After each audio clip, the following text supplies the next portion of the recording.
So, hello everybody, and welcome back to this afternoon's sessions of this year's European 5G conference. I hope everybody has had a nice break over lunch, or maybe had the chance to check out some of the showcase sessions that, as we say, are available on the on-demand area on the left-hand side of your screen. So I hope you've had the chance to check those out.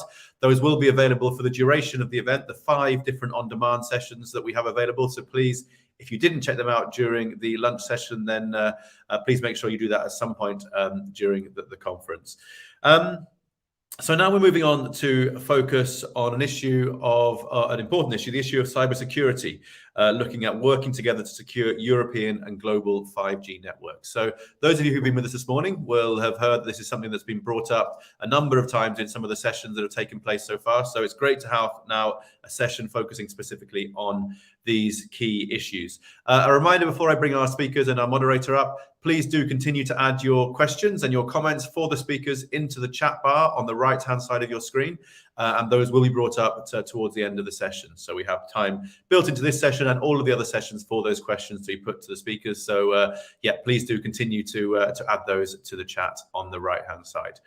But it's my pleasure now to welcome to the stage our moderator for this session, Lorenzo Pupillo from CEPS. Lorenzo, welcome. Great to have you with us. Really key issues, obviously, of cybersecurity. So looking forward to this session and to finding out more. So without further ado, I will pass over to you. Okay, thanks, Dan, for the introduction. So I'm Lorenzo Pupillo, and I am an Associate Senior Research Fellow at the Center for European Policy Study in Brussels, where I lead the Cybersecurity at CEPS initiative. Today we will talk about 5G and cybersecurity.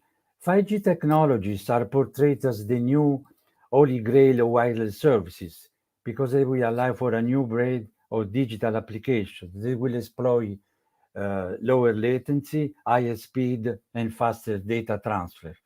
But when it comes to security, 5G networks pose unique challenges because they are essentially based on software rather than hardware. And software, as we know, it's full of vulnerability. Furthermore, today IT systems are extremely complex. The system on a chip of a current smartphone have more than 8 billion transistors, and current operating system more than 50 million lines of code. All these systems are built from parts supplied by many hardware and software vendors. And this creates multiple possible entry points for both malicious attack and data leaks. Furthermore, 5G networks have been redesigned, to bring more intelligence from the core of the network to the edge. In this context, increasing the attack surface. So today we will deep dive on this issue of security, or cybersecurity of 5G networks with a very outstanding and diversified group of panelists. Let me introduce all of them. First of all, we have Andreas Mitrakas, Head of the Market Certification and Standardization Unit at the European Union Agency for Cybersecurity, ENISA. We are supposed to have Bart Grotius, member of the European Parliament, but unfortunately he is unwell and he cannot participate. We wish him a quick recovery. Then we'll have Mikko Karikito, Chief Product Security Officer, and the Head of Product Security at Ericsson. Then we'll have Anemi Turtelboom, member responsible for special report on 5G security from the European Court of Auditors. They just published yesterday a very interesting report on the status of 5G, and then we will hear about that. And then we have Roberto Matzolin, Chief Technology Strategist at the REA Group, and then Lorena Boix-Alonso, the Director of Digital Society Trust and Cybersecurity at DG Connect. The rule of engagement are very clear. Each of you will have between 5 and 7 minutes to for your own introductory remark, and then we'll open the discussion among the panelists, and then also we'll collect the question from the audience. So I will give the floor to Andreas Mitrakas.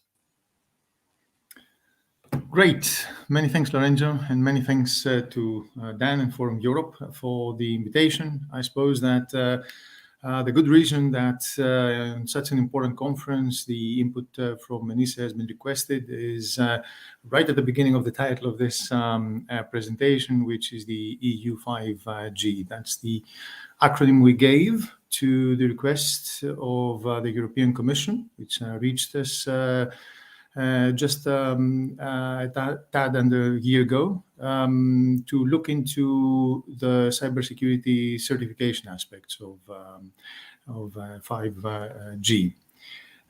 Next slide, please. I just have 3 slides for you. I want to look firstly back and just refresh everybody's memory about what the EU cybersecurity certification framework is all about. Essentially, the framework sought at the time to address market fragmentation. That's not so long ago. It was just over 2.5 years that this whole thing came into effect. It covers the full spectrum, product, services, and importantly, processes. We need to highlight that the whole framework is voluntary. Nobody's obliged to do anything they don't want to. However, if certain service providers would like to enter into particular types of services that might be controlled by different legislative instruments, they might need to look into that direction as well, because indirectly there might be an obligation to follow a certain approach. Talking about approaches, we're talking about a risk-based approach, which is very important for a continent, and it marks a significant progress step forward.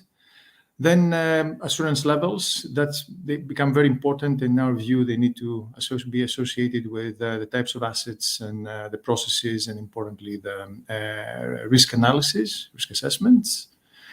There's a significant, discrete, and preeminent role for the Commission and for the member states in all sorts of forms. In a nutshell, they compose the governance body, the European Cybersecurity Certification Group, which essentially launches the procedure to have a request for a scheme, and of course it provides the opinion there too in the end of the road when ENISA submits the work.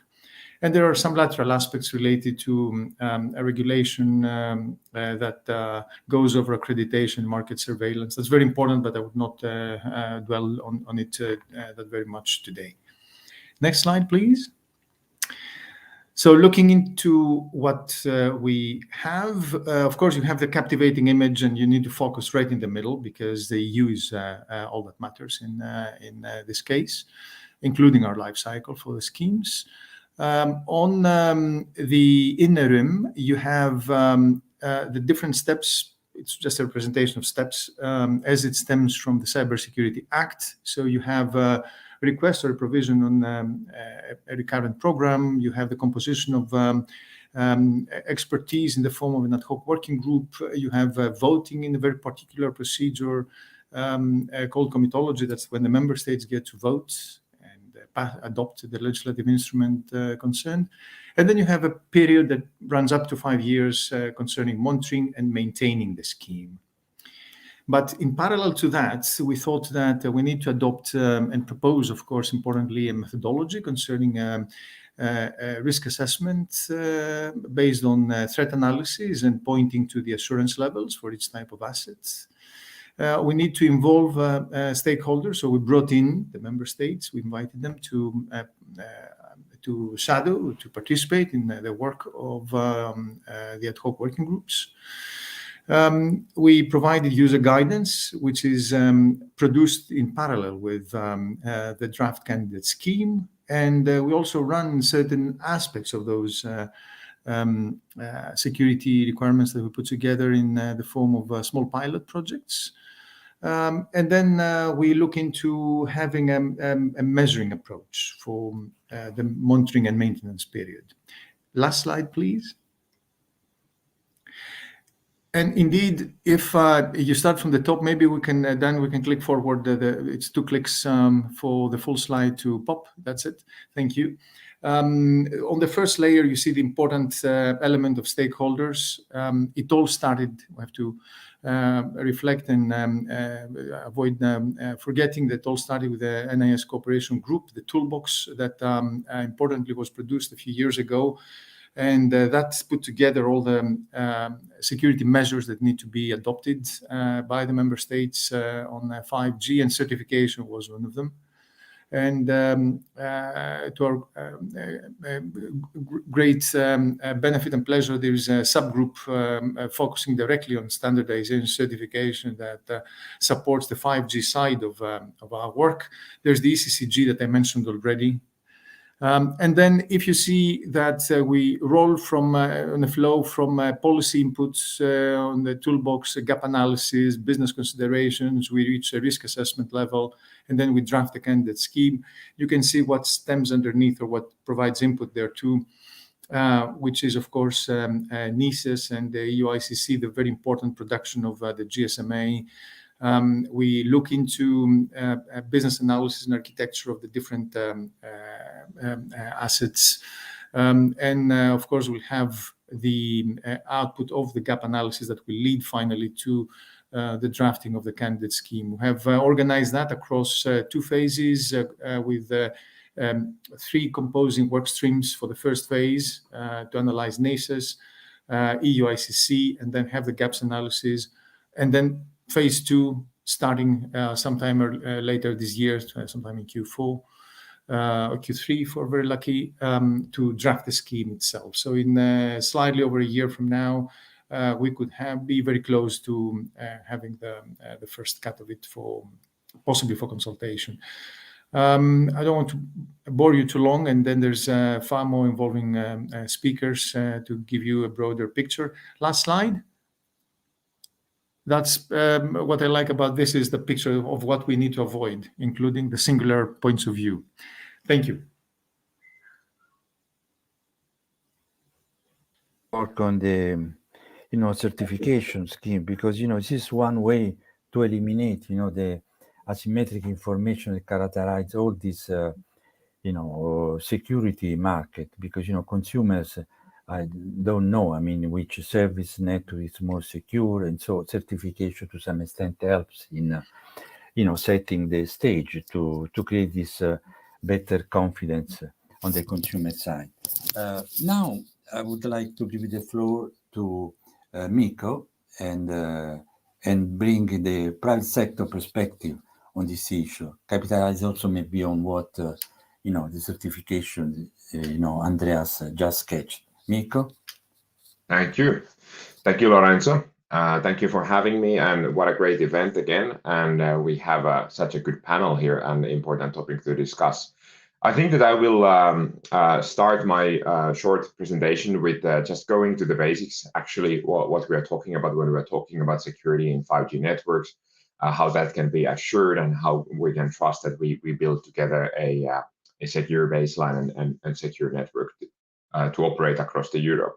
So if we take the very first slide that I have actually in this presentation is an illustration about trust stack, as we call it in Ericsson.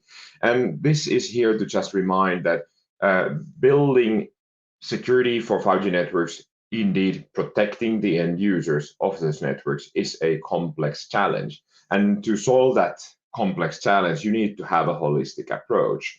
And a holistic approach includes and involves all these 4 layers that are pictured here in the light picture, which starts with the telecommunication standards, the vendor development process, where myself as a chief product security officer and our organization ensure and assure that security is built into all products and solutions of Ericsson, but then also the deployment, architecture, configuration, and setting up the network in a resilient manner, as well as then the operation where the day-to-day operations, maintenance, upgrades, updates, expansions, etc., are made in secure manner with continuous security monitoring across the network and effective incident response.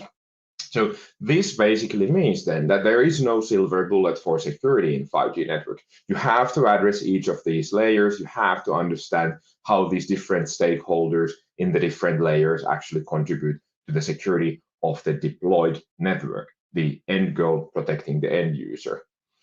If we take the next slide, we can actually zoom in a little bit into the standardization, because we are not too bad in security when we talk about 5G and the standards. From already the release 15, we had immense improvements into the security and privacy of the telecommunication system. We have improved subscriber authentication, enhanced subscriber privacy, things really mitigating some of the eavesdropping and some of the fake base station issues that the legacy protocols may have had. We have defense in depth and a zero trust type of an architecture in the service-based architecture that was designed for 5G. But then release 16, even improving the situation for certain special and specific use cases like manufacturing, wireless wireline, and automotive, for example. Just high-level examples, but really kind of giving this a notion about how 5G from the standards, from the specification, is built secure and learn from the experiences of the previous generations. And this, of course, helps us to get to the secure outcome, but it is only the starting point.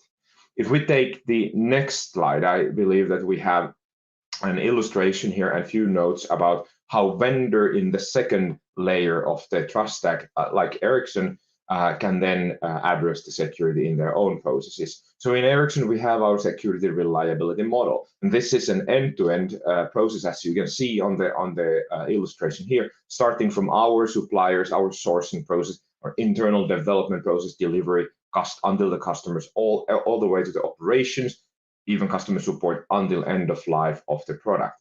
It consists of these functions: assurance, compliance documentation, and deployment and operations. It means that we build security functions into the products, we assure that they function, we have code analysis, secure coding practices, ethical hacking, static and dynamic code analysis, protocol fuzzing, and many other processes that go nightly, daily, automatically, but also manually, involving human ethical hacking. It means that the system shall not be able to trick the machines, and the system shall not be able to trick the human either. They need to withhold all kinds of disturbance.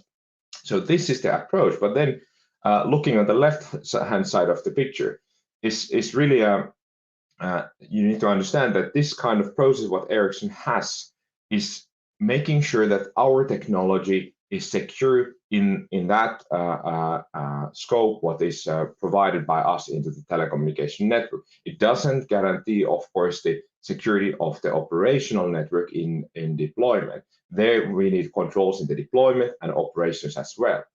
We have also some continuous learning activities, like we have mentioned, product security incident response teaser here in the slide.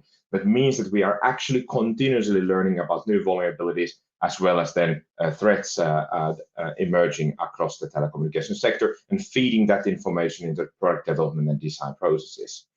And this security liability model, or an equivalent process, will equip vendor like Ericsson to easily then be also compliant with the proposed certification, for example. But we must remember that the certification is potentially a validation of process. So it means that we're validating maybe the vendor secure development process, or validating some other process in the trust stack. But in this case, for example, the vendor security process. I was very happy to see that there was a mention from Enisa about process and risk-based approach, and I think that that is indeed needed. We from Ericsson support that fully. In case of mobile telecom infrastructure, we support the industry-led certification approach, GSMA NESAS, because that is really taking into account the specifics of telecommunication industry, the technology, the complexity, and understanding the roles of the stakeholders, and applying that to a security validation process. And also, what is the kind of the last note here in the slide is really that the certification is not the validation of the deployed network; it's a validation of process. And if I summarize the key messages, going back into the trust stack, we must remember that the 5G security is really built on these 4 interdependent but separate processes, starting from standardization, the development, deployment, and then operation. And processes or schemes like a certification process can validate certain parts of those processes, but to have a security of end users in the deployed networks requires a very holistic approach. I think that I don't have further slides here, and I will thank you for the time, and I will look forward for the discussion. Okay, thanks, Miko. What I get the most, I think, in my opinion, this is extremely important, the fact that you mentioned they needed to take care of the role of different stakeholders, and so to try to take into account, the supply chain and be sure that all the, the different roles are taken into consideration to be sure that, we are able to handle this complex system related to 5G. Now, let's talk a little bit about policy with ANEMI. As I said before, the European Court of Auditors just published a report on 5G security. So, ANEMI, we are eager to find out what is your view on that. Anami, you're on mute. Still can't hear you. Wait 1 second. And now, There we go, that's is it better. right now? That's Okay, better. I'm so Perfect. sorry. Thank So, you.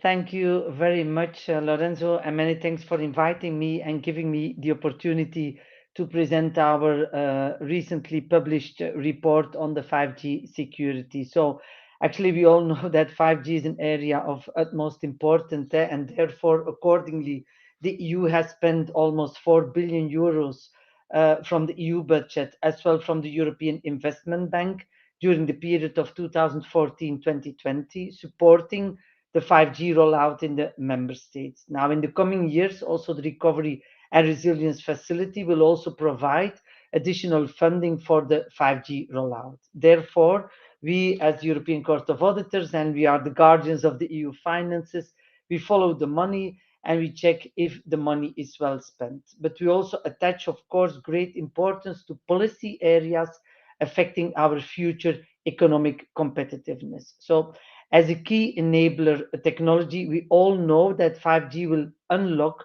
considerable economic growth in many sectors of the EU economy, not only mobility, healthcare, but we can give many examples.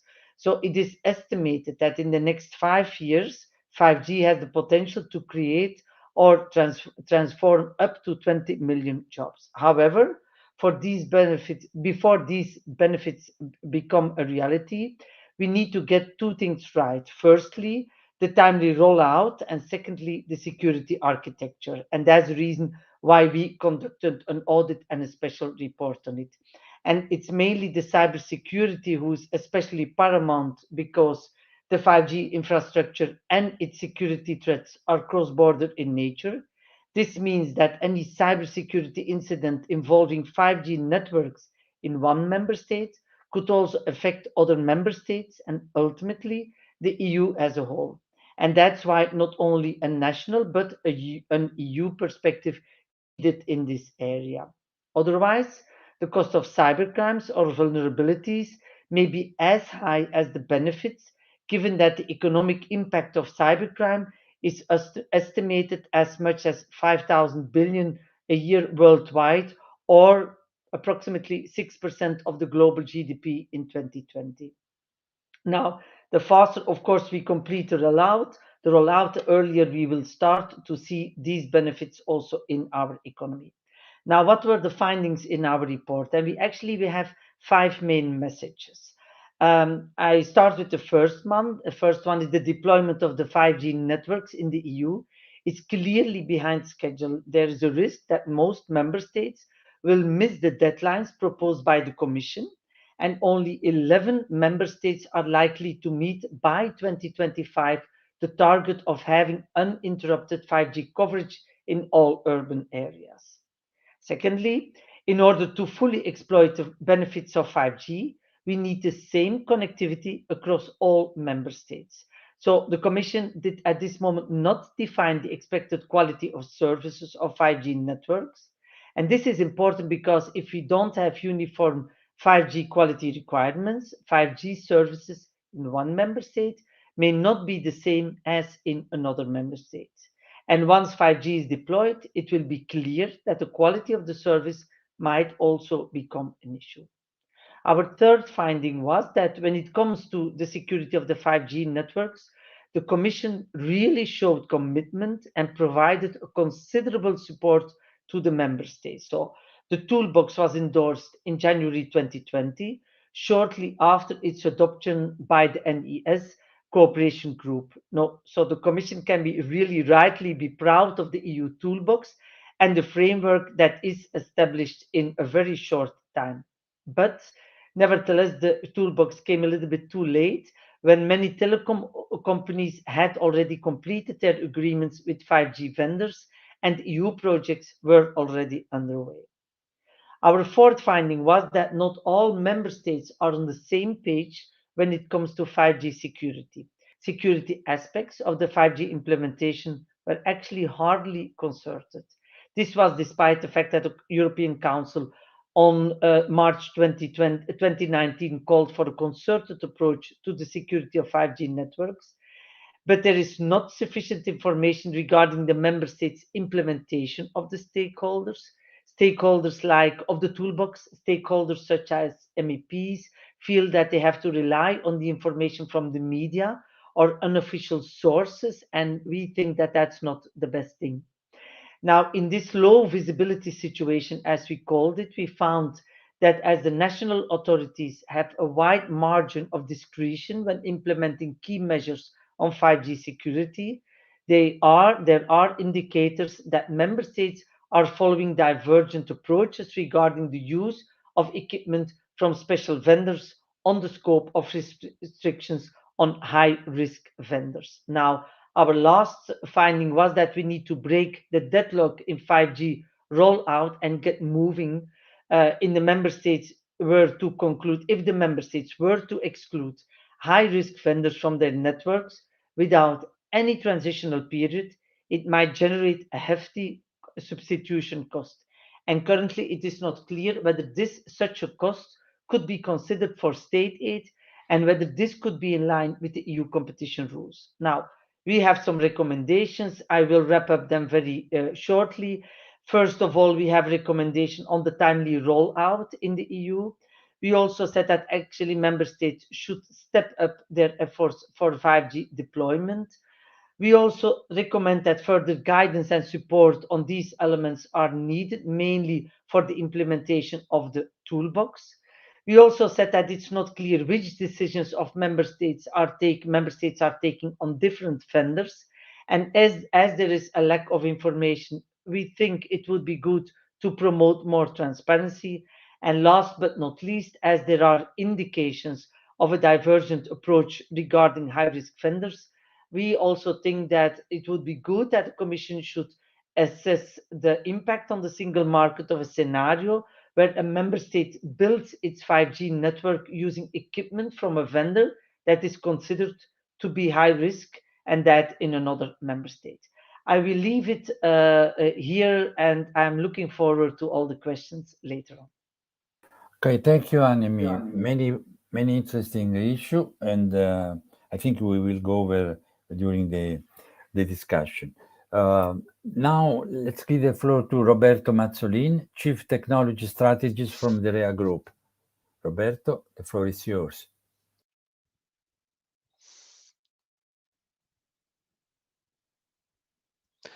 Okay, well, thank you very much for the opportunity to participate in this important conference, where many key aspects related to the central enabling technology supporting vital European and societal interests are being considered. The responsibility of ensuring secure, resilient, critical infrastructure, of which 5G takes front stage, is one that REA holds as a principal raison d'etre. Here, REA is a board member of the 5G Infrastructure Association and participates in the 6G Smart Services Partnership initiatives. Next slide, please. So the rollout of 5G networks will take more than a decade and will be one of the most complex and expensive technology projects ever undertaken. The pace of 5G deployment in a given country will depend on an array of factors, and these include carrier preferences, government regulatory policies and strategies, infrastructures and handset equipment maker product timelines, costs and scalability of the 5G infrastructure, progress in developing compelling uses and applications of 5G networks, and the ability of various players to capture value in a complex technology ecosystem. To a much greater extent than the development of 4G, 5G timelines will also be influenced by political national security concerns, which will likewise vary from market to market. Although early 5G commercial offerings will target smartphone users who want better video and download speeds, the truly revolutionary aspect of 5G networks will be their high capacity and low latency features. And these capabilities will, for the first time, allow industrial scale deployments of autonomous vehicles, factory automation, and other technologies that require large numbers of devices to remain in their near instantaneous communication across a wide area. By serving as a foundation for the next phase of the digital revolution, 5G will not just offer a quantitative improvement over previous technologies via higher speeds, but it will be qualitatively different from earlier data networks in terms of the innovation that it enables. And this has put 5G at the center of an escalating trade and technology confrontation between the US and China, the world's leading technology superpowers. Both increasingly view control of the next wave of advanced technologies and related applications such as driverless cars, smart cities, and advanced factory automation as an urgent matter of economic and national security. While Western governments have tended to see 5G as an important but incremental extension of existing telecommunication services, China's recognized the value of 5G technology with its Belt and Road Initiative. And that effort is China's €1 trillion infrastructure project to expand its economic presence and support for its interests on a global scale. China sees this as a key step in becoming the world's leading economic power by 2049. From a security perspective, notwithstanding the increasing East versus West balkanization of technology bases based on national origin, a potential way forward is to look more closely at and analyze the actions of the multiple global industry bodies where hundreds of technical experts constantly collaborate at diverse locations, developing and specifying in great detail the architectures, services, interfaces, radio links, and capabilities that constitute 5G, an environment that is in constant evolution and seeking ways of tailoring such environments in accordance to national and regional security needs. The principal 5G features represent a tectonic change far exceeding anything seen in the history of electronic communications in the way networks and services are instantiated and provided. And such features include virtualization of everything from data centers and local mobile edge computing facilities, the partitioned architectures and services on demand, shifting away from traditional internet protocols to low latency virtual carrier Ethernet, the prolific ephemeral encryption, high-speed mobility support, commoditized hardware and orchestration of everything else, ubiquitous high-bandwidth radio access capabilities, and the shift to global content distribution networks on demand. Intelligence shifts from endpoints to middle boxes and data centers and trusted platforms, and middle box-based traffic analysis and auditing then become security essentials.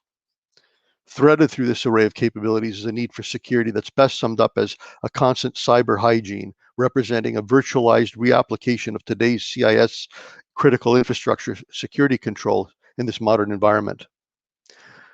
So when considering emerging 5G markets, strategies, and participants, there are arguably 4 classes of winners in the 5G world. In the near term, they're going to include a few companies and their component suppliers who can exist in the global 5G mass commodity physical box game that's got a finite market period and extends into developing countries, and their success is synergistic and important to the derivative markets.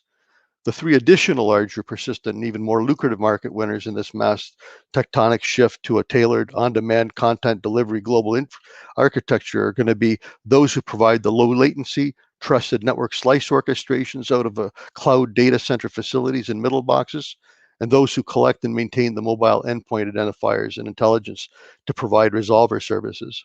And then finally, those who can maintain and provide content for specific classes of customers. Although the principal 5G challenges are certain to evolve over time, those that are obvious at this point fall into 2 categories. One, the first, effective, inclusive global arrangements for extraterritorial orchestrations of 5G architectures and services, including access to forensics. And the second, the concentration of 5G orchestration, resolver, and endpoint intelligence services in the hands of a few commercial providers. For any nation or regional security institution to forge a way forward, they'll need to understand this and manage it with care. So next slide, please. With that, I'd like to thank you very much for your kind attention and look forward to the remainder of the panel. Thank you. Because you brought up the issue of geopolitical components, that it's all over the 5G, especially related to the high-risk vendors question. Now, I would like to give the floor to Lorena, and will bring the perspective of the European Commission. Thank you very much, Lorenzo. Thank you to all colleagues, and thank you, Annemie, for the report. We've been very much in contact with ourselves and with the team. I will focus on the security aspects. Obviously, this is my field, and this is what the conference is about. But let me just very briefly cover also the aspects of 5G deployment that very rightly Annemie and the report highlight. I believe that the report is supporting really our view that that efforts for 5G rollout should be stepped up. While 5G coverage increased from 14% of the population in 2020 to more than 20% in 21, it is true that even, by the way, exceeding sometimes 50% in several member states, it is true that we should step up these efforts. Of course, we are in the hands of member states. It is, but of course, as you may have seen with our digital decade, we have really increased our ambitions here. So by the end of the decade, we want to fix high-speed connectivity everywhere in Europe and 5G coverage of all populated areas. So just to mention that, but now going to security, I don't think that in this forum I need to remind, and it has already been done by some of the previous speakers, the importance of 5G security. As rightly mentioned, also by Annemie, this is not only about economics, which is, of course, it's economically very important, but 5G is expected to become the connectivity infrastructure that is going to enable the provision of really many new innovative products and services. And some examples have been mentioned, but we are talking about health, about electricity, smart grids, connected and automated driving, wireless robots. This means that, of course, 5G is going to be the backbone of many services and products vulnerabilities, and therefore vulnerabilities in 5G networks can be exploited to compromise IT systems. So this is why we are taking so seriously the security aspects, and this is why it is so important that we deal with them. By the way, it's not only the 5G toolbox. This is part of a broader European framework on security of networks. We have the European Electronic Communication Code, the whole telecom frameworks, the Cybersecurity Act. It has been mentioned, the certification aspects, the NIS directive, the upcoming, of course, Cyber Resilience Act. And just to remind also a little bit the context in which the 5G toolbox was born. It became really a very prominent topic in the EU, but also in the international stage towards the end of 2018. And at the top of the European Union, so the European Council, our leaders, they took this matter really in their own hand and called for a concerted approach. So this is how the toolbox came in. As mentioned in the report, and this is something that we appreciate that the report mentions it. The Commission reacted extremely swiftly. So there was a swift reaction. Only a few weeks after this call from member states, the Commission published its recommendation in March 2019 and set a number of steps that came also very, very quickly. So member states first did their national risk assessment. This was the basis then for the EU coordinated risk assessment that was published some months later in October 2019. And this step was extremely important to make sure that we have a common and objective understanding in Europe that is based on facts and assessment of security risks. So to say that this was really very quickly, we acted immediately as the concerns related to 5G security and suppliers emerged. And it was really, I mean, if you look at the dates, and there are many operators in the room, this was the very, very early stages in 5G deployment.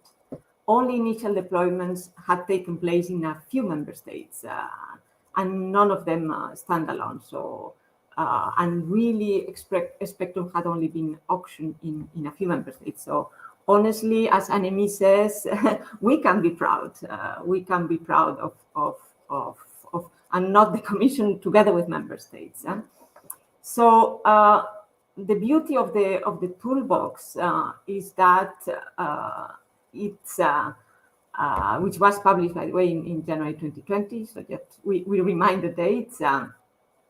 Is that it recommends both strategic and technical measures to secure 5G networks and to address the risks that had been commonly identified. And I don't need to go to the toolbox. Everybody in the audience knows the technical measures and have been mentioned also in the context of the 5G certification, but also strategic measures. And of course, one of the most famous one is to assess the risk profile of suppliers and impose restrictions on those that are considered high risk. I'll come back to this at the end, but something very important is that the toolbox is not an end in itself. It's a process. It's a process that is still ongoing, and that a lot of work has been done since then. This coordinated work at EU level is ongoing, and we are working closely with member states, supporting the competent national authorities in the implementation. ENISA indeed has produced very useful guidelines and reports related to 5G. This is also something recognized by the Court of Auditors in the report, how all these actions have been very useful. So I would like indeed to thank the Court for all the positive messages that will probably not make the headlines because we know that what makes the headlines is not always the positive messages, but there are very, very nice sentences. Why the fact that we reacted swiftly, that we are providing this support to member states, that is being very useful.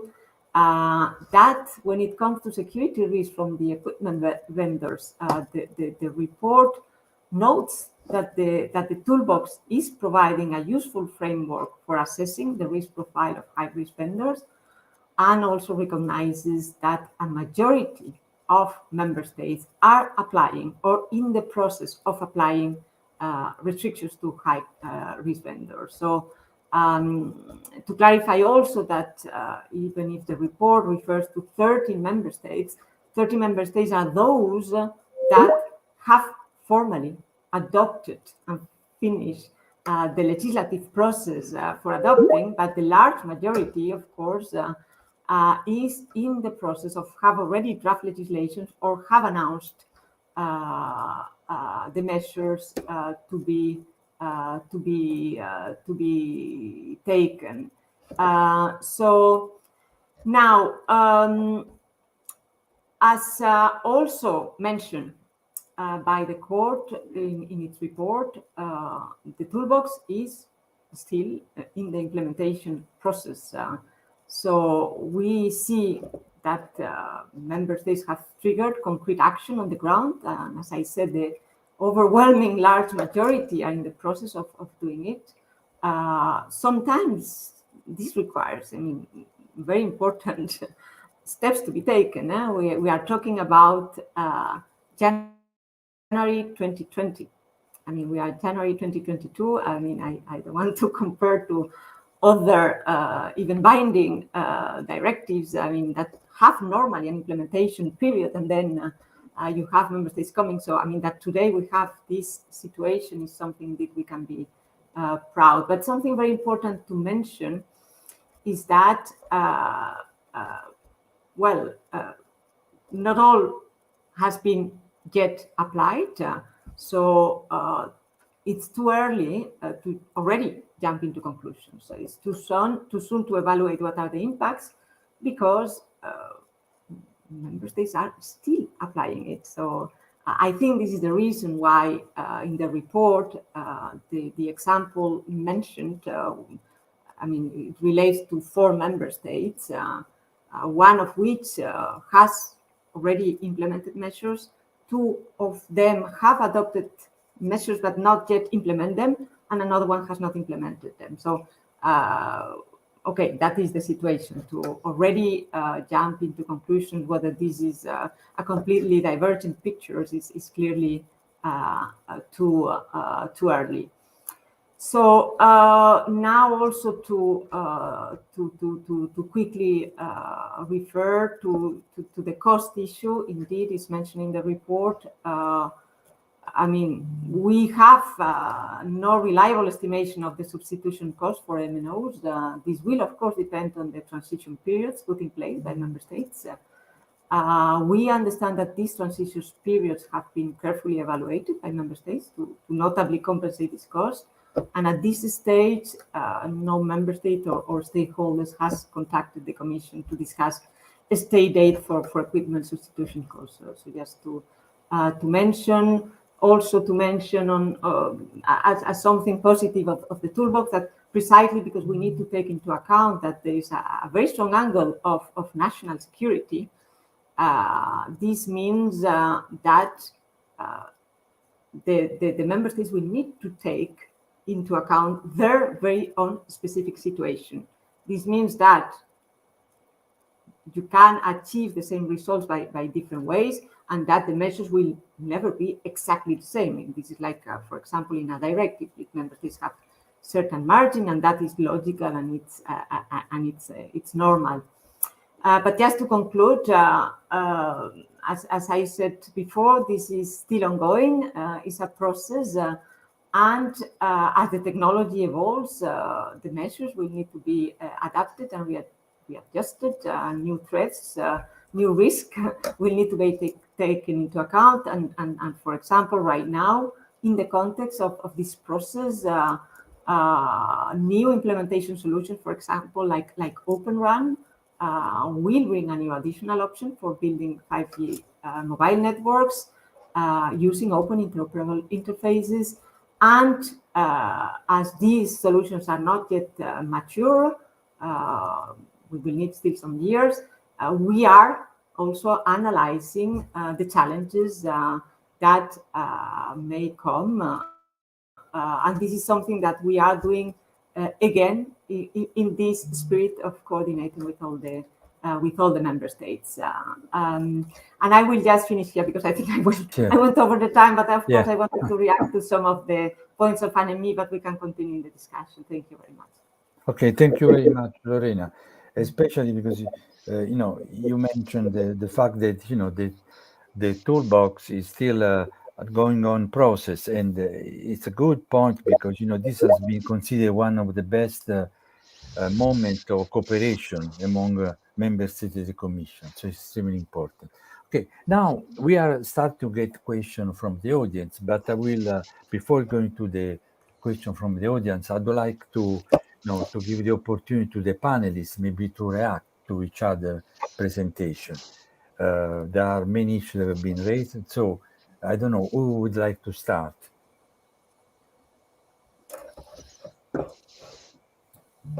Andreas, you have comments?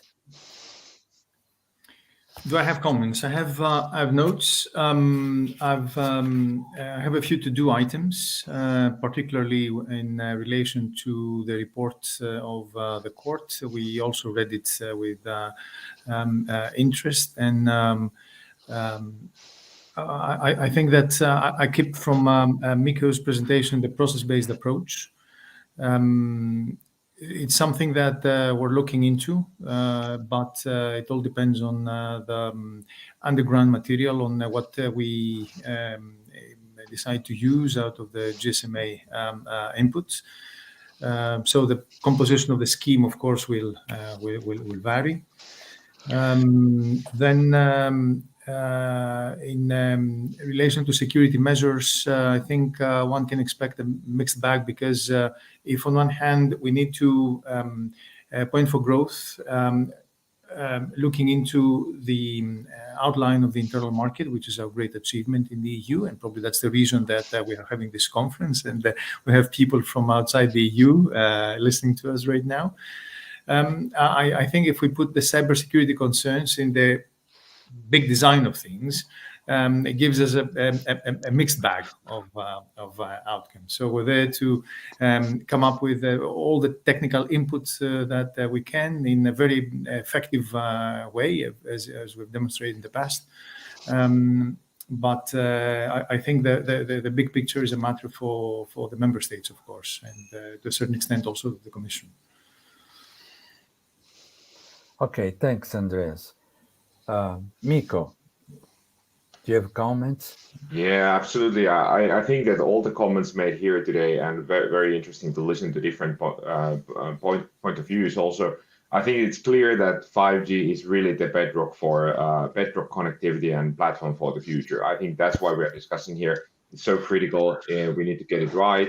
There's no other options, and this is the one that is bringing the growth into all sectors.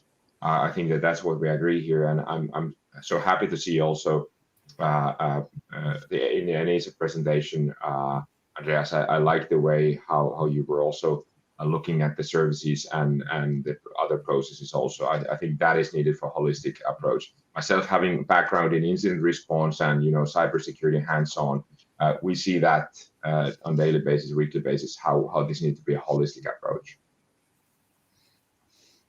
Okay, Roberto, your view. I mean, you mentioned the geopolitical component, and one issue has been raised is this attention from the toolbox, also the implementation toolbox, on the risk profile of vendors. What do you think about that? What is the status in your view? Yes, I mean, on the whole, I would offer that when one considers the 5G toolbox, and again, I kind of touched on it as part of my comments, it really, in order to move forward with a very thoughtful approach, and I think it really requires us to look at the nature of the technologies and the measures that need to be put in place. So I think the 5G toolbox and the evolving nature of that toolbox, when considering advancements in technologies that we have difficulty really in foreseeing, when we start looking at emerging disruptive technologies and the potential impact that it will have in our lives, 5G and in general will have profound effects that may be difficult for anyone to perceive. Having an evolving set of standards that take into account the potential impacts of technology, but in the same hand is cognizant of the geopolitical realities, I think provides an avenue, a balanced approach to moving forward and ensuring the interests of a sovereign Europe and sovereign national entities. Okay. Annemi, we heard, that many positive comments to your to the report, but do you expect your report, its finding, will bring changes, and which or what kind of impact can the report have, in your view? Well, thank you very much for this question. I think what is always, we are very happy that our report and the recommendations have been accepted by the Commission. I think it's always, we have different roles, but in the end, we have one aim, and that is actually seeing the added value of 5G for Europe, for the single market, and for the economy. So that's actually very important. And what I try to highlight, and it's also a question, so we will come back on this later on, it's like there is a huge complexity, and that's the beauty of this conference and the different speakers, that there is the complexity of the topic, that you have the telecom operators, you have the Commission, you have the member states, you have the vendors, you have a lot of responsibilities, and that makes it a very complex topic, but on the other hand, also a super interesting one. But I suppose, Lorenzo, that you will come back on that one question. I think it's the second question that has been questioned in the chat. Yeah. Okay. Lorena, you want to comment on your comment, on the comment of the others? No, I think that we are all on the same line. Just to complement to what Annemiek said, that indeed we have accepted the recommendations, and I think that will be useful. The recommendations that ask us to provide further guidance what's necessary to monitor what member states are doing, and that of course we will continue to do, and we will reinforce and we will report on how we are implementing the measures. So indeed it's and also reacting some of the issues in the chat, as mentioned, it is a delicate field where we are really indeed between very strong internal market competences and national security issues. So it's the beauty of being able to tangle with both by working together with member states is essential in this respect. Okay, let's maybe now start to answer to some of the questions that came out from the audience. The first one, question for Mikko. How does Ericsson ensure that regular software update do not include malicious code, especially those of third-party service provider? Do you, mobile network operator, validate each software update and check the code? If not, how do you ensure legitimate update? What part of your security assurance process focuses on that issue? It's Piret Pernik, it's a researcher. I think it's an extremely critical issue, this one. Absolutely. Thank you, Lorenzo. And thank you for the question from the audience. Security of software, absence of vulnerabilities or vulnerabilities in software, that's a hot topic always. I think that I didn't have too much time to go into details in Ericsson security reliability model and what all do we actually involve in our security assurance part of the SRM. I think my answer is two-sided. I would even say that the first and direct answer is that in Ericsson, for example, our security reliability model, it extends to our suppliers, it extends to all operations of ours. We do everything from early on privacy risk assessments, supplier assessments. We do, like I said, automated dynamic static code analysis, scanning of different types, protocol fuzzing, ethical hacking, hands-on manual hacking testing, on product level, system level, before the rollout, before the delivery. There is a solution integration part. Also, sometimes operators, for example, want to involve some of their own parts or their partners in the complete solution in the end, the deployed solution. So our products are part of that solution, and we need to integrate. And there also, again, we need to assure this absence of vulnerabilities and have ability to respond promptly. And this is a continuous process, as you may imagine. It is automated, it is manual, and PCERT, for example, in our company, has been running since January 2004, continuously assessing new vulnerabilities, gathering information, public and non-public information, distributing it across the company, and having the product units to actually respond and mitigate those vulnerabilities before they reach to the market. So this is kind of the Ericsson vendor approach. But then quickly you start to think, well, if everyone has that solid approach, how could we have Log4Shell? how can we have a component that is breaking the whole internet and everything internet facing suddenly with a single open source component? How wasn't that found out? And that is indeed the trick of a modern software. We are all using open source. We use open source, and that is good. It is enabling a lot of things. It's enabling speed, enabling efficiency and performance, and we all need open source. At the same time, you need to have these control processes in place to actually make sure that when something is found in the software, that you are one of the first ones to find it and have ability to respond. And this is indeed what makes, well, players like Ericsson with the structured, strict processes that are built on experience of 140 years to actually be able to tackle some of those problems for our customers and together with our customers. And some say that Log4j really was the moment that destroyed this romantic picture of open source is always more secure because so many eyes review it. Well, security community knows that dream was destroyed already 2014 with Heartbleed and then Shellshock and Poodle and a few others who all broke the internet on their time. Log4j is the next one in the queue that did it also. So I think that it's fair to say that open source is very good for the industry. We need it and we benefit from it, but we need to be aware of the risk and use it with due care. Okay, thanks. Let's continue on this kind of question. There's a question I think will be probably for, I don't know, Andreas can answer this. What do you think about non-IP protocols? Still looks like they may improve security of 5G networks. A working group from ETSI has been established. It's Luigi Briguglio from Cyber Ethics Lab.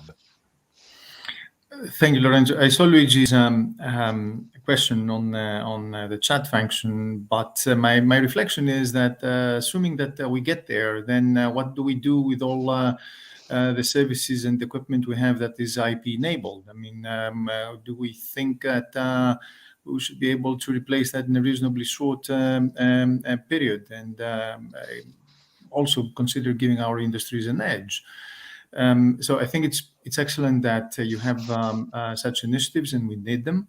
But we also have to remain focused on what is the bulk of the services that we require and what we can feed the market with.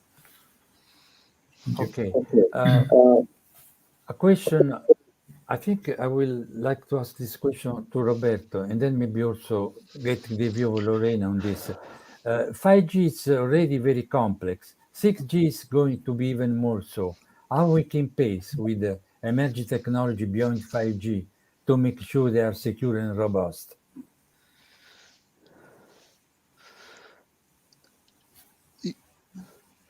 Yes.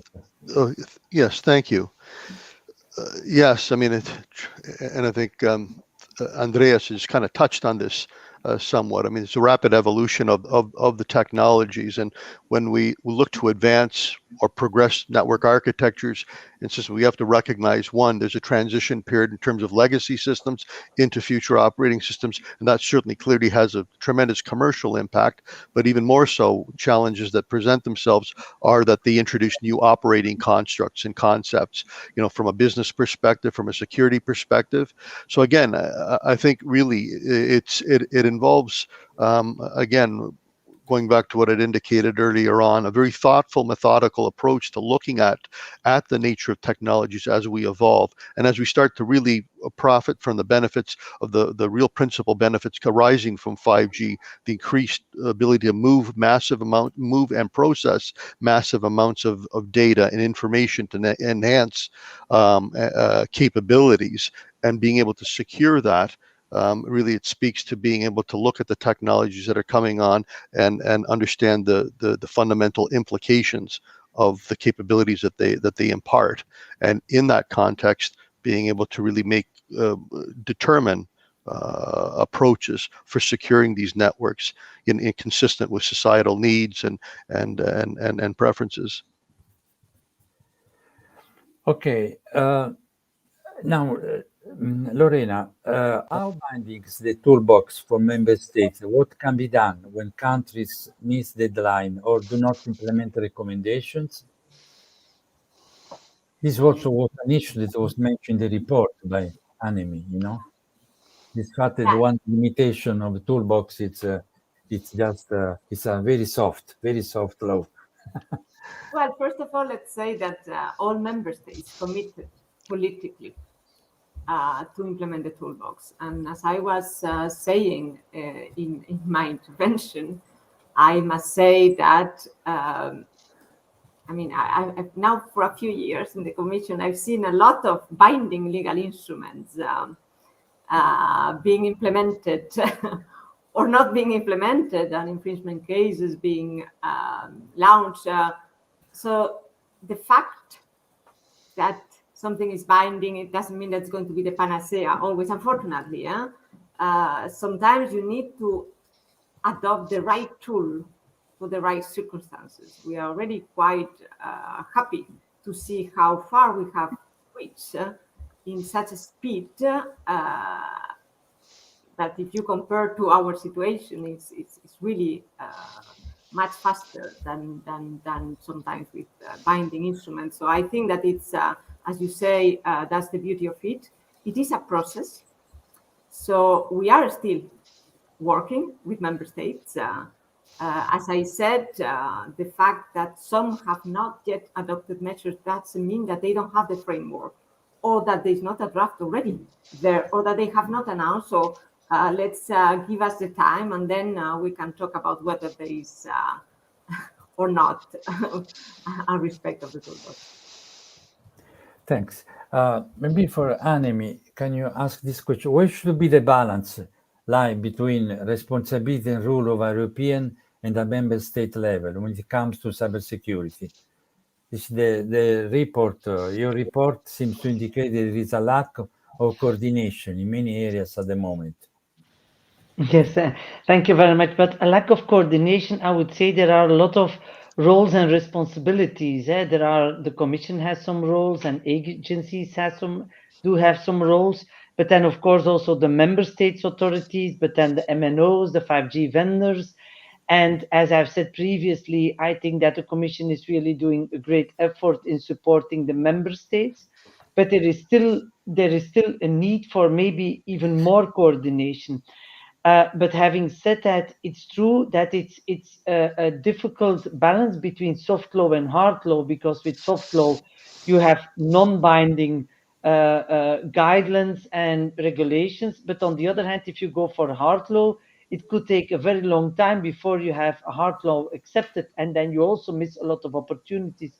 But what we may not forget that is, if member states are lagging behind, they also miss the opportunities and the benefits for 5G, and their digital transformation will also be lag behind. So therefore, we also wrote at a certain moment that we understand that it was the choice for the soft law and the toolbox because it's going faster. But having said that, in an ideal world, you could say it would be good to have a hard law, because then you cannot have diverging approaches, because that's the main point in our report, that the diverging approaches could harm at a certain moment the single market, or could harm or could lead to a not equal treatment for the citizens in one member state to another member state, mainly concerning data protection, which is a main and a very important issue here. I will leave it here because I know that otherwise we are running out of time.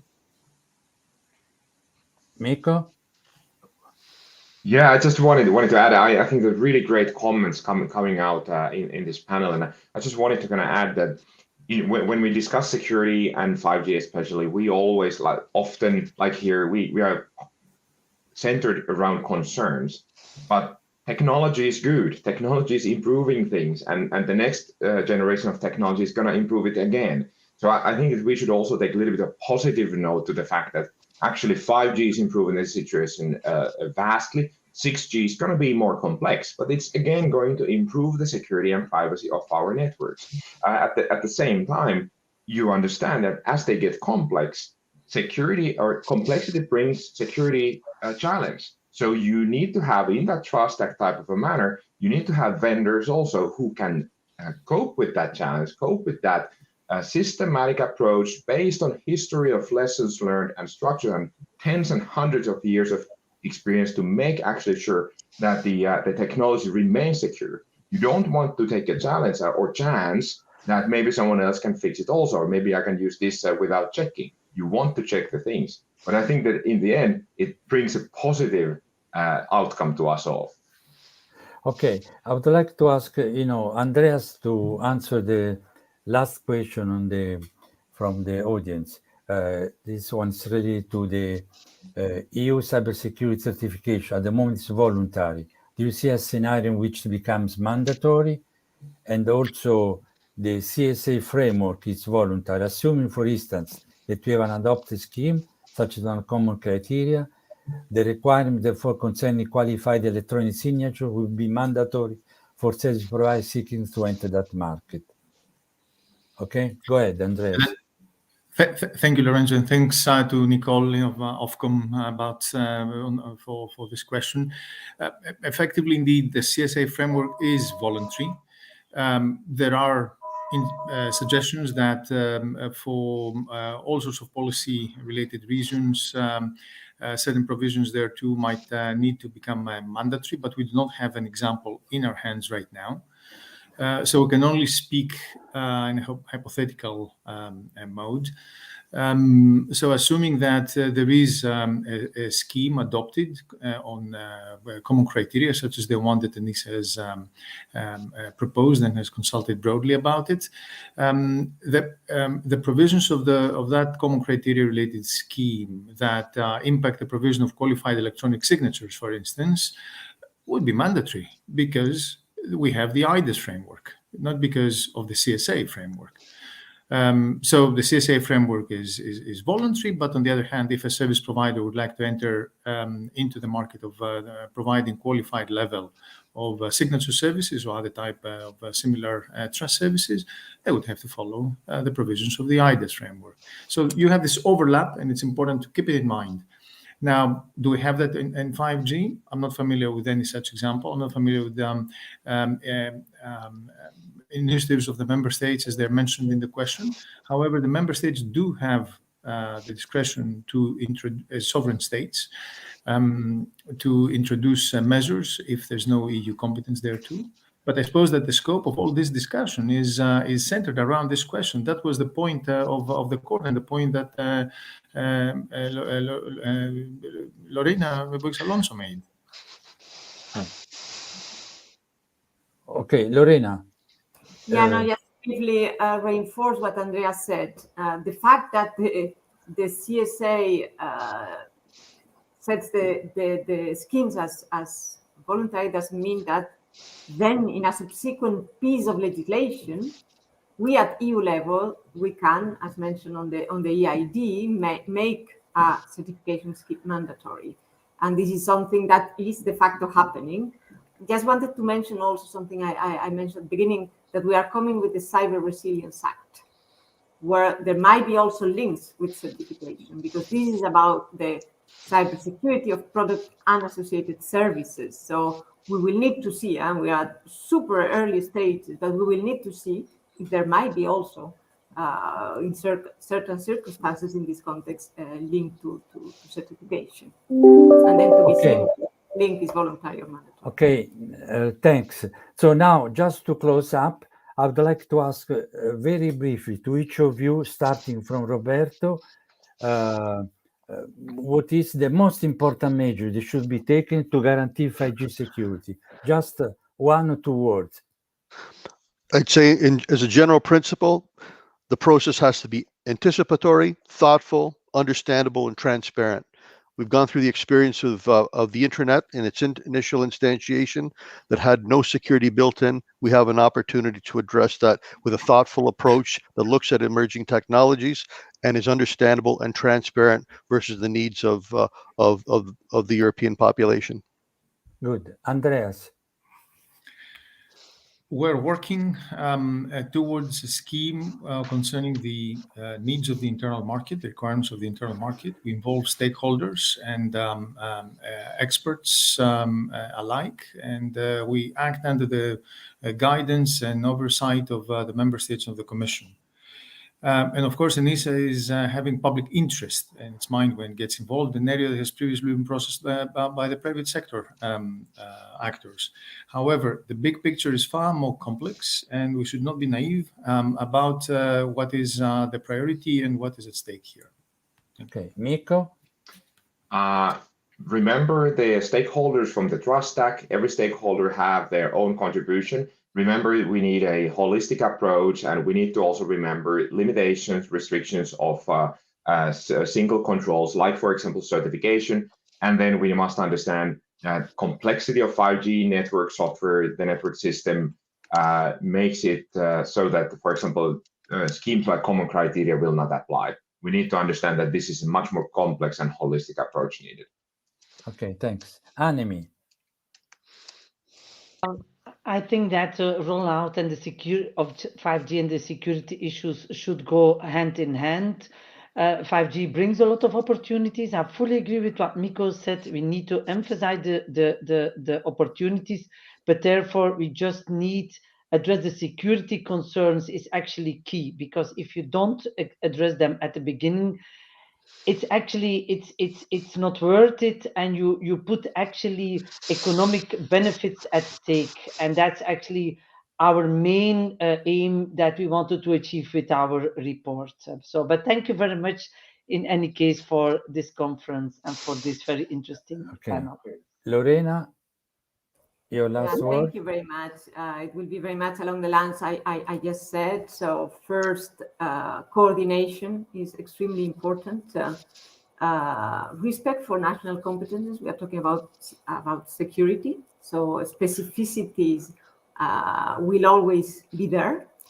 And process. The fact that this is an ongoing process, because this is the only way to anticipate. And to anticipate is a key word in security, and in particular in cybersecurity. And that you can only do by combining all these three elements. So working together, taking into account the specificities, and be constantly analyzing what are the new technological developments. Okay, thank you very much to all. And so let's go ahead with the same effort put on the coordination of the activity toolbox. Okay, thank you very much. And we will close our session now. Lorenzo, thank you very much. And also, again, thank you to all of our panelists. Really, really interesting session. And thank you to everyone out in the audience for all of your questions as well. Lots of questions ever coming in, which was great. But thank you all. And it's great to have the chance to speak, Anemi, so soon after the publication of your report. And yeah, congratulations again for that. But thank you all very much for another really interesting session. Thank you. Okay, bye-bye. So we now have another short break. So we have around about 15 minutes or so now before we're back here again. So please feel free to go and stretch your legs again, or don't forget, you can have the chance to check out the sessions that we have available in the on-demand area, I should say, the showcase sessions there. So if you haven't looked at those yet, you have a quick chance to do that now before the next session here on the main stage. So we are back at 20 past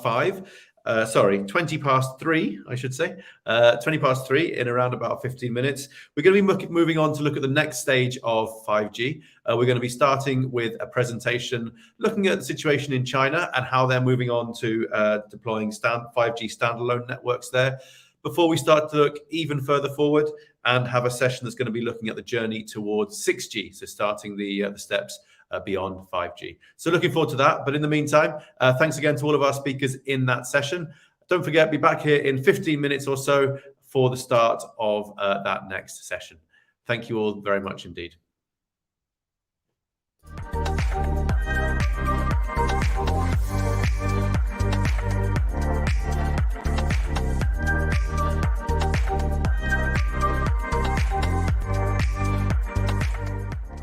My name is Filippo Gianti from Qualcomm. 2022 is the year of 5G millimeter wave in Europe. decisions will be made by key countries, key operators, and key device vendors to roll out this technology. Using both 5G millimeter wave and mid-band, operators can offer the multi-gigabit speeds and the massive capacity required in what is a video-first, uplink-driven, post-pandemic world. I will show you how operators can increase up to 8% their annual revenue by rolling out 5G millimeter wave in these high-density, everyday locations, while saving up to 75% of their costs. Join me for this exciting showcase in the on-demand area. Hi, my name is Marta Suarez. I am the president of the Dynamic Spectrum Alliance, and I'm very excited to participate in this event and also to invite you to our showcase entitled Ensuring Wi-Fi Connectivity in a Digitally Connected Gigabit European Society. In that showcase session, we are going to cover the last updates, and we're going to talk about the technology that's omnipresent in our lives, that is Wi-Fi, and why it is so important and crucial for the next decade goals in terms of connectivity. So don't miss our session. You can find it on the on-demand area of the event platform. Thank you. Hello, my name is Calvin Bahia, and I'm a principal economist at GSMA Intelligence. I have the pleasure to invite you to watch our showcase where my colleague Caroline Butler will present the findings of our new study that explains how policymakers can carry out a socio-economic cost-benefit analysis for different authorization models for the 6 GHz frequency band. This includes both licensed and unlicensed options. It also presents the results of applying such an analysis for 12 countries. You can find the showcase on the on-demand area of the platform, and we hope you find it useful and interesting. Thank you very much. Hello everyone, my name is Egon Schulz from Huawei Munich Research Center in Germany. 6G is a common vision of our ICT industry future. 6G will be the future platform for everything we do in our daily life and work. 6G is global. We are excited that we will have the opportunity to participate shaping 6G with our friends and partners in the European research community. Europe will play a leadership role to create 6G. Thank you for your attention.